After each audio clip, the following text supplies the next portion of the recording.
Good afternoon. I'm Marion Gans, and I'm at the home of Leon and Dot Jaiven with Bernie Levy from the Jewish Historical Society. It's April 21st, 2009, and we're going to hold a conversation with Leon Jaiven. Hello, Leon. Hi, Marion.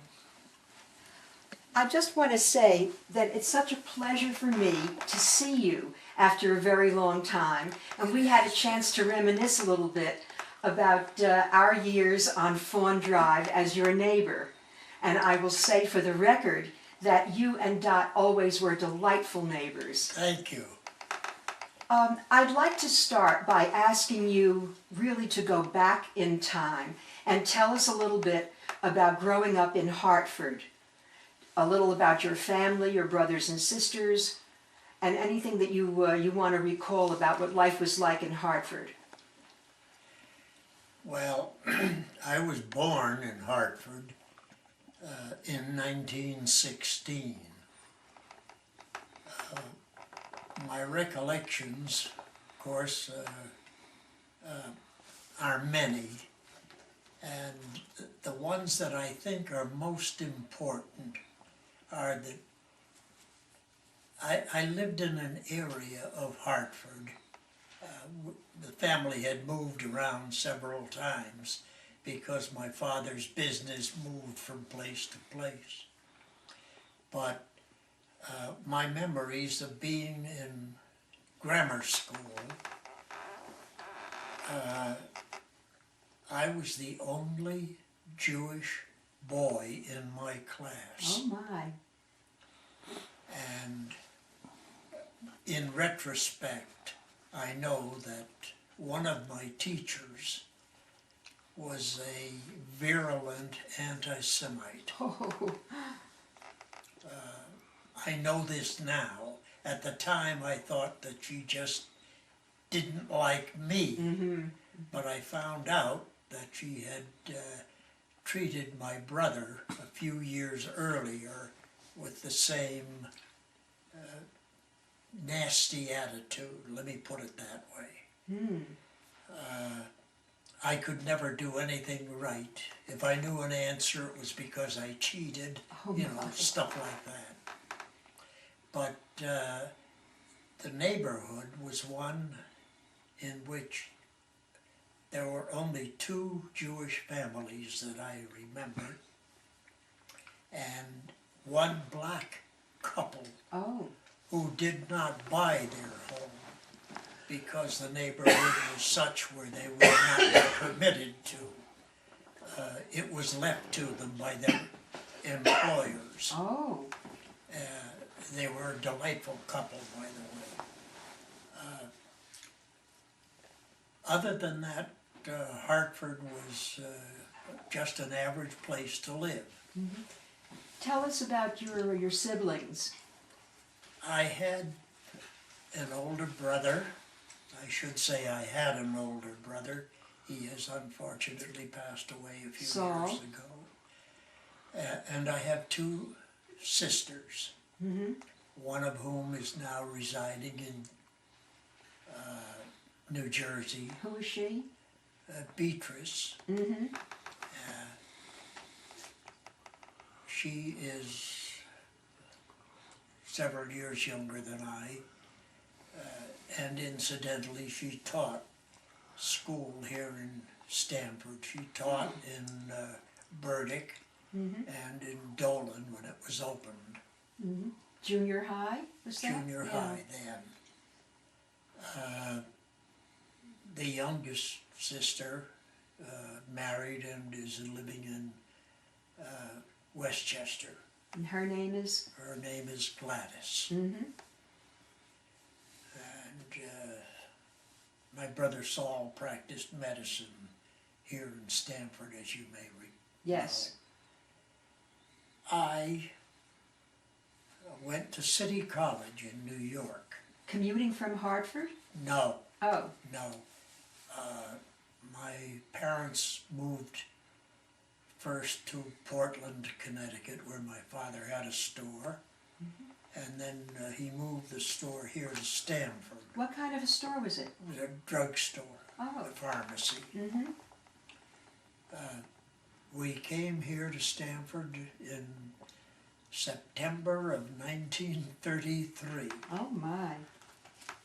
and I entered Stamford High School as a senior and graduated in 1934. We lived here. I was fortunate enough to be able to enter City College in New York. And one of the things that I recall, I was not prescient, certainly, but I was firmly convinced that a war was coming. That's interesting. This in the mid-30s. Mm. And as a result, I signed up for ROTC, military training. Oh. I took a 4-year course, took the full 4 years, but never received the commission because I failed the physical. I functioned basically with one eye. My left eye is amblyopic. Aha. When I graduated, came back to Stanford. You had a BS degree? I had a BA, BA? Bachelor of Arts, with a major in English. My major language, obviously, was Latin. Uh-huh. And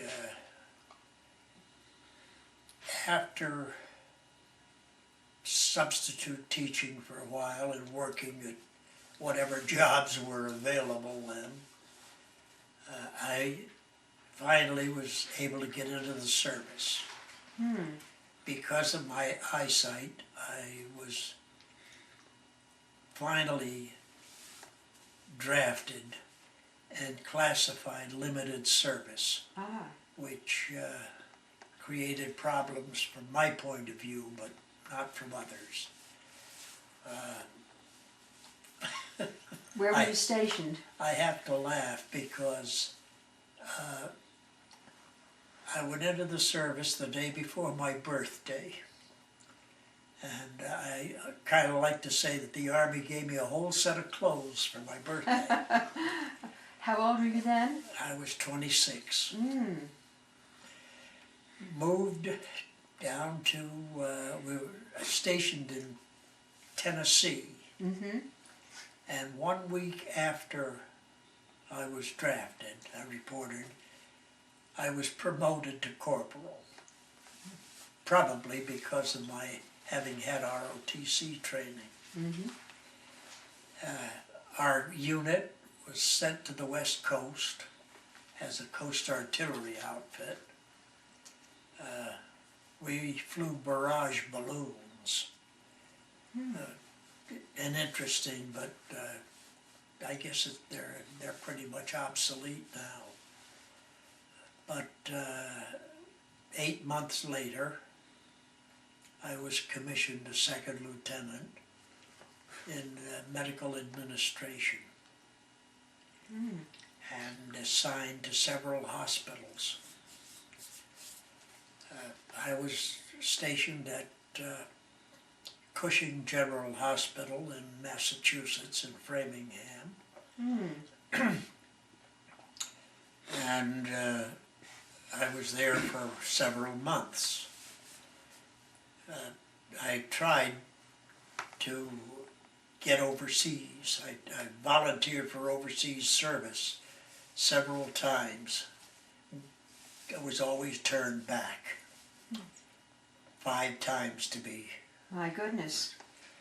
But when I left Cushing General Hospital, if I may brag a little bit, Of course. I got the greatest compliment of my whole life, and I think the greatest compliment that a guy could possibly get. In one of the corridors, a staff sergeant who lived close enough to the hospital to go home every weekend came up to me in the corridor and said, "Lieutenant, if you have the detachment, send for me. I want to go overseas with you." Wow. It floored me. Yes, that was something worth It remembering. was. Yes. Unfortunately, it was not an overseas assignment. Mm. I like to call it foreign service because it was in Texas. Leon, that leads me to a question. Did you encounter any anti-Semitism during the time you were in the service? You mentioned that you were first sent to Tennessee. Yes. And Well, there was anti-Semitism, but it was not not open. not open. Mm. The only time I ever heard it was in out in California. Hmm. One of the enlisted men, I don't remember now which one it was, but one of the fellas cursed out the first sergeant, who was Jewish, and called him a damn Jew or something. And I said, now wait a minute, I'm Jewish too. Uh-huh. And his comment to me was, yes, but you're different. The only thing I could say to him was what I really feel. I'm not the one who was different, it was the sergeant. I am an average, typical Jewish man. And this is what I told him. Whether it did any good or not, I don't know. There was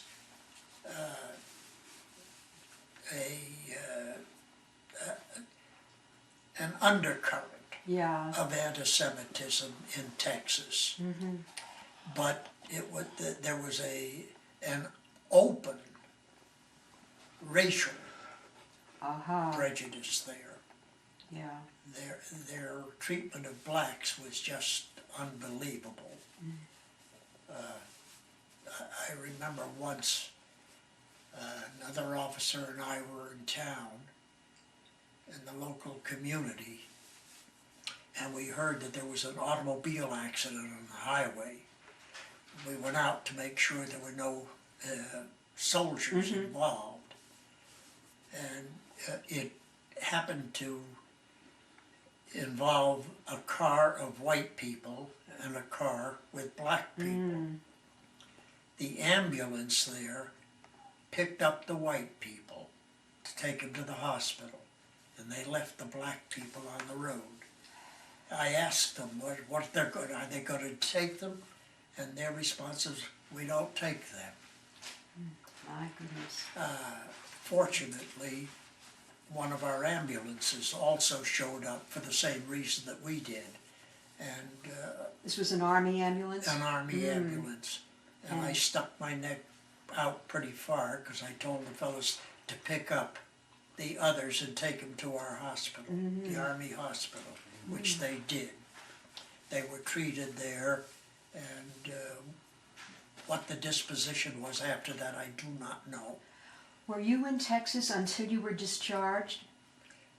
From then until the time yes, it was. And when was that? What year was This that? was in 1945 and early 46. After the war had ended?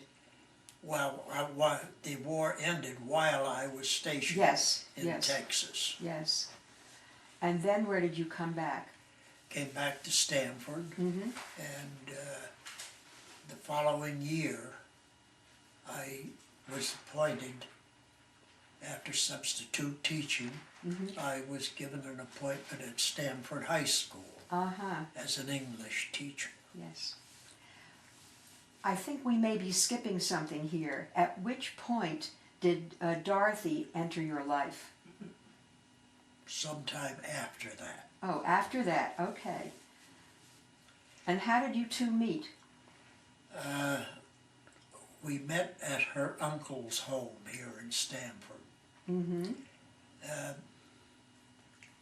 Somebody managed to introduce you?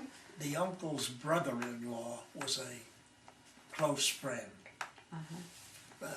dating back to high school days. Oh. And we hung around together, so to speak. He took me over to his uncle's house that day, for whatever reason, her uncle's house, and we met there. And And the rest is history. Hmm? the rest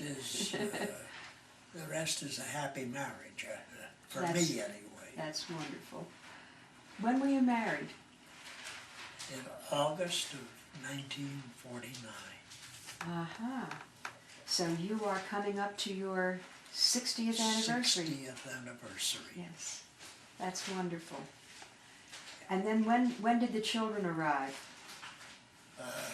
My son was born in 1951, That's Jerry. Jerry, Mm-hmm. and my daughter in 1954. Mm-hmm. And my son married a girl he met when he was away at college. And we have three, I think, the greatest grandkids in the world. Well, what else would a grandfather say? Well, I'm not prejudiced. No, they of course are. not, yes. And I taught for 14 years. In 1961, I was appointed an assistant principal at Dolan, and I moved around to the couple of different schools for a while. Mm-hmm. I was at Stanford High School for a few years as an administrator, and I finally retired in 1977 from Dolan. Mm-hmm. So you've been retired since 1977? Yes. Were there any particular incidents, issues that you recall that occurred while you were teaching?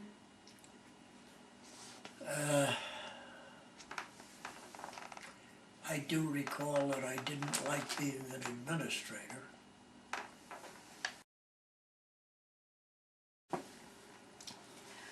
Leon, now that we've had a little break, let's go back a step to when you left active duty.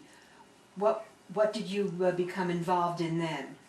Well, I remained in the Army Reserve, in the active reserves, and served in several units. I also went to a couple of Army schools Oh, for my active duty tours. mm-hmm. What kind of schools? The Adjutant General School out in Indianapolis. I went there for 2 tours, and then there are a few other miscellaneous assignments of duty. But my final duty tour was in what is now Fort A.P. Hill in Virginia. Mm-hmm. And I was assigned there as the post adjutant and served there for a period of 60 days. Mm. When the commanding officer, when I went to say goodbye to the commanding officer on the way out, he told me that when I was going to go on active duty the following year to let him know, because he wanted me to return for 90 days. Oh. And 90 days was something I could not give. So I was retired by the time I got home. But it was a good assignment. In Did the this early... occur, excuse me, did this occur while you were already employed in Stanford teaching? Yes. Yes. Yes. I finally retired from active duty in 1967. Mm-hmm. This was after what amounted to 25 years of active and reserve service. Mm. I retired as a major, if that's of any interest. In the early 70s, I became active with the Scouts. Oh. Mm-hmm. And I spent several years as the assistant and then the director of the Scout camp, Camp Toquon. Oh my the Stanford goodness. Council camp Yes. up in Goshen, Connecticut. Mm-hmm. And also in that period, then Mayor Walensky appointed me as Director of Civil Defense, Stanford Emergency Services. This was the organization, the umbrella group for the Stanford Auxiliary Police, Yes. Auxiliary Fire Department, and what was then the Ambulance Corps. When the Stanford Ambulance Corps came into existence as a separate unit, we provided them with their first ambulance. Mm. I spent 5 years in that capacity. And then, Was all of this volunteer? yes, this was strictly a volunteer, unpaid. It just took a lot of time and effort and all. And I made a lot of friends in that service. I was thinking if you were the director of Camp Toquam, that you must have known almost generations of young men from Stanford going through summers at that camp. Yes, and from Darien and Stanford, and many of them are still friends. That was a great experience. I also served a period as a member of the Stanford Commission on Aging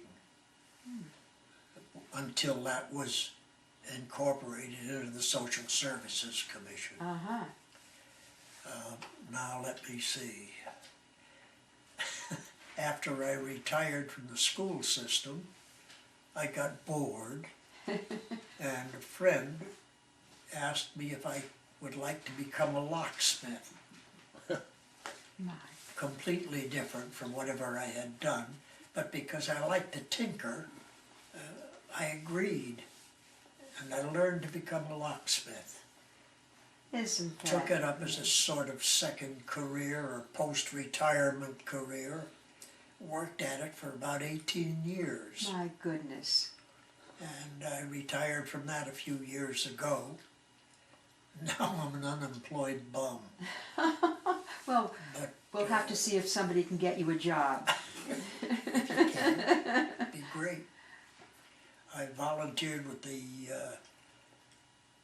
library for a while, and now I volunteer at the Gudith Sholem Bingo. I work there Oh, every week. really? Oh. And Are you members of Agudath Shalom? yes, we are. We have been for many years. And I guess that's about it. Well, you certainly have had a varied number of interests, and your community service is amazing and impressive. The things that you were involved with and headed and led for so many years. I noticed also that you are among some veterans who are being honored by the Jewish War veterans at a dinner that's coming up soon. Yes. I think it's because I'm one of the surviving members from World War II. I'm sure that there's a lot more attached to that. Well, I have tried to be of service to the veterans. I was the recording secretary, they call it adjutant, Uh-huh. for the local post 142. I did that for a number of years, but I have since given it up. Quite honestly, because my hearing is not good enough to be reliable to take minutes. I've got to be realistic in this respect. But you've been an active member of the Jewish War veterans then Yes. for quite a number of years. Yes, I have, and I don't think I've done as much as some of the others, but I do my best. I tried to do my share. and to contribute.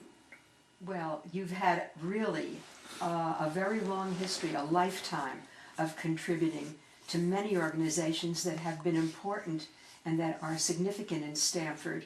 So you are really a very accomplished Stamford citizen. Well, thank you. I must say that I remember a lot of Stamford citizens who are certainly far, far more valuable to the community than I have ever been, or at least that I feel. I'm glad to say that many of the students who were in my classes are still friends. That's wonderful. That is a very big tribute. Well, you know, it's kind of nice to have people come up to me and address me as Mr. Jaiven and not Yes. hey you.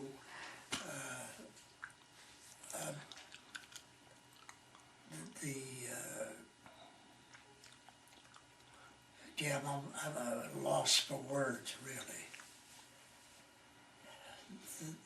I think back to some of the people that I knew in the community.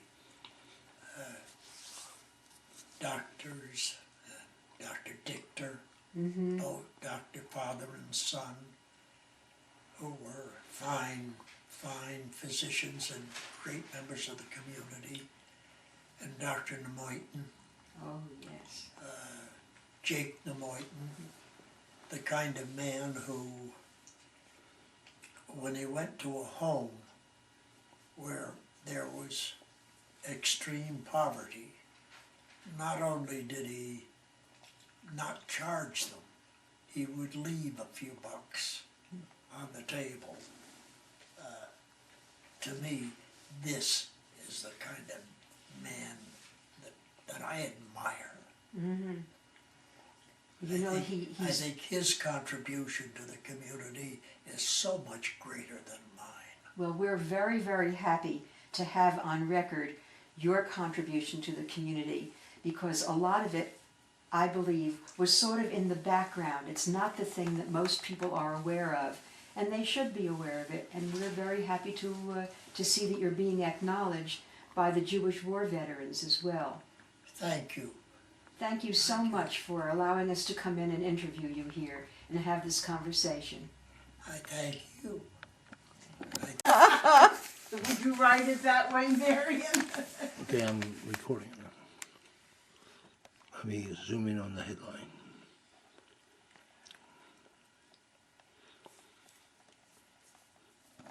Sort of an addendum to our conversation. Somehow you managed to leave out a 59-year experience. You want to tell us about this? Well, way back in 1950, Coach Paul Cutso asked me if I would announce the football games at the stadium. And I told him I'd give it a try. And I did, and I liked it. It was nice to be connecting more closely with many of the kids, some of whom, the football players, were in my classes. And so I started doing it, and it just kept on going. And Apparently, not only did you like it, but they liked you. They kept you on for 59 years. yes, that's right. I'm glad, I am really flattered and glad about that. 59 years is a long time. But it got to the point that I decided to quit. It was not because I was fed up with it. There were two things. It was getting harder to walk all the way up the steps of the stadium to the press booth, but my eyesight is not as good as it used to be. And when the quarterback throws a pass, a long one, and the split end catches it in the end zone, and I never see the ball, time to quit.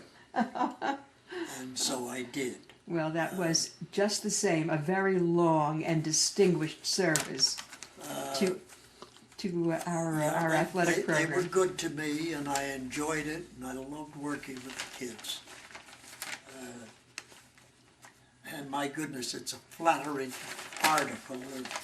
covers half the front page and half the inside as well. My goodness. Well, I think if we read that, we may find you've kept some other secrets from us. There's a part down here, so Okay.